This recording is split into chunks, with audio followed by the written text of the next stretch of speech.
Alors, disons que c'est peut-être en partie de la politique intérieure, mais je n'en parlerai pas, c'est surtout aussi de la politique étrangère. C'est-à-dire qu'il y a dans les relations entre l'Algérie et la France une mauvaise volonté claire d'Alger de rétablir des relations normales, correctes avec la France. Il y a chaque fois une exploitation d'éventuelles discordes politiques pour essayer de monter en épingle à la fois une sorte de reproche permanent sur la colonisation, alors même que la France a fait son travail de reconnaissance de cette phase, et Macron a même eu des mots extrêmement forts sur la colonisation. Et là, on a l'impression que voilà, ce pays, qui est un pays quand même, faut pas l'oublier, dictatorial.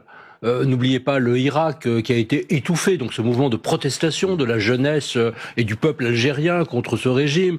C'est un pays qui est proche de la Russie, c'est un pays qui était très volontaire à un certain moment pour remettre la Syrie d'Assad dans la Ligue arabe, qui a beaucoup poussé en ce sens. Donc c'est un pays qui de toute manière ne partage pas véritablement les mêmes principes et les mêmes valeurs que la France.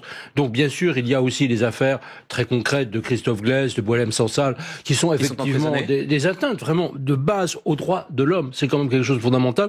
Donc il y a un certain moment où, voilà, je crois qu'il ne faut pas laisser faire. Mais justement, qu'est-ce qu'il faudrait faire? Est-ce qu'il faudrait aller, par exemple, jusqu'à la rupture des accords de 1968 entre Paris et Alger? Est-ce que ce serait efficace? Accord qui facilite l'installation des Algériens.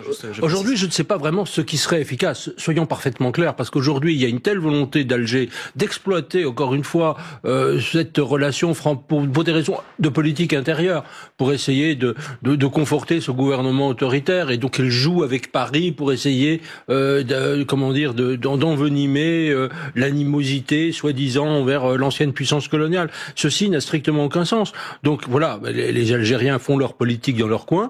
Nous n'avons pas de raison d'être toujours la main sur le cœur en disant tapez-nous, conduisez-vous mal avec nous, et puis nous laissons faire.